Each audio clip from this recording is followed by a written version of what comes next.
क्या मुख्यमंत्री चाहते हैं कि इसी तरह की नफरत फैलाने वाला कोई हो और देश में नफरत फैले? हालांकि मुख्यमंत्री खुद भी इस तरह के जो बयान देते हैं कि बटेंगे तो कटेंगे। संवेदना व्यक्त करता हुआ हम हड़ताल जलाते हैं मेघनाथ को। मेघनाथ जैसा चरित्रवान व्यक्ति इस धरती पर दूसरा पैदा नहीं हुआ। हम हड़ताल जलाते हैं कुंभकर्ण को। कुंभकर्ण जैसा वैज्ञानिक योद्धा इस धरती पर पैदा नहीं हुआ। कुंभकर्ण के बाद इतना चरित्रवान व्यक्ति, और उनकी गलती क्या थी? रावण ने एक छोटा सा अपराध किया और आज लाखों साल हो गए हम रावण को जला रहे हैं। अब तो ऐसे ऐसे अपराधी, भैया कोई रिकॉर्ड कर रहा है कि नहीं कर रहा? करना से अब तो ऐसे ऐसे अपराधी पैदा हो गए हैं जिनके सामने रावण का कोई अस्तित्व नहीं है। अगर आज जलाना है, मैं सारे हिंदुओं का इस मंच से आह्वान करना चाहता हूं, यदि आप जलाना चाहते हैं हर दशहरे पर, तो अब तो मोहम्मद को जलाइए।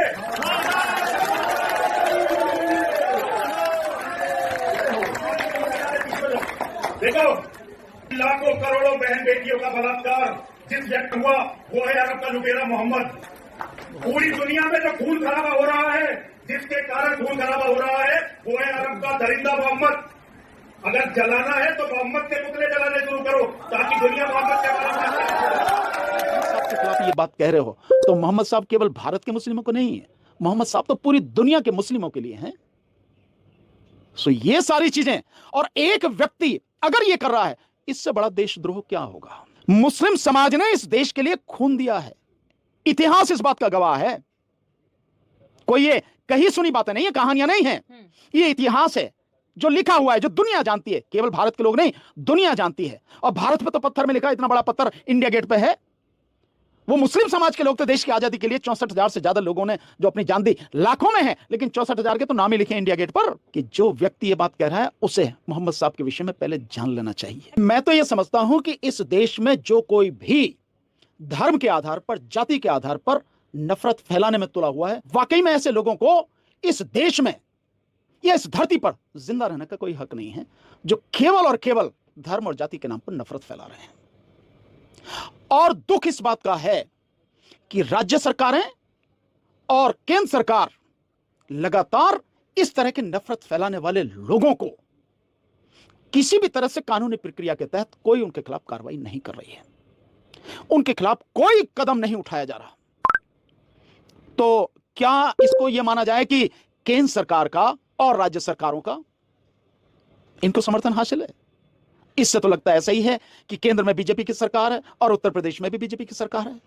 तो बीजेपी की सरकार ने ऐसे लोग छोड़े हुए हैं जो इस तरह की नफरत फैलाए हैं, जो धर्म के नाम पर नफरत फैलाए हैं। मैं समझता हूं कि जो व्यक्ति ये बात कह रहा है उसे मोहम्मद साहब के विषय में पहले जान लेना चाहिए, और मोहम्मद साहब के विषय में इस तरह की बात कहना ही सबसे बड़ा आतंकवाद है। क्या मुख्यमंत्री चाहते हैं कि इसी तरह की नफरत फैलाने वाला कोई हो और देश में नफरत फैले? हालांकि मुख्यमंत्री खुद भी इस तरह के जो बयान देते हैं कि बटेंगे तो कटेंगे, तो किससे बट रहे हो, किससे कट रहे हो? कि उत्तर प्रदेश में कानून व्यवस्था बहुत बढ़िया है, तो ये कानून व्यवस्था है कि एक व्यक्ति भगवा चोले में, मतलब सरेआम एक गुंडे की भाषा बोल रहा है, देश में आग लगाने की बात कर रहा है, वो माहौल पैदा कर रहा है कि देश केवल ना केवल देश के स्तर पर बल्कि अंतर्राष्ट्रीय स्तर पर देश की छवि को धूल धूसरित कर रहा है, देश के खिलाफ माहौल खड़ा कर रहा है। ये गवाह है जी, ये दिल्ली गवाह है, ये देश गवाह है, इतिहास इस बात का साक्षी है कि मुस्लिम समाज ने इस देश की मिट्टी के लिए खून दिया है अपना। इस देश की मिट्टी में उनका खून शामिल है, वो उतने ही हकदार हैं जितना कोई और हो सकता है। और भारत के संविधान के रहते हुए किसी को भी यह अधिकार नहीं है कि वो इतना दुस्साहस करे कि उस धर्म के जो मुखिया हैं उनके विषय में इतनी घिनौनी टिप्पणी करे।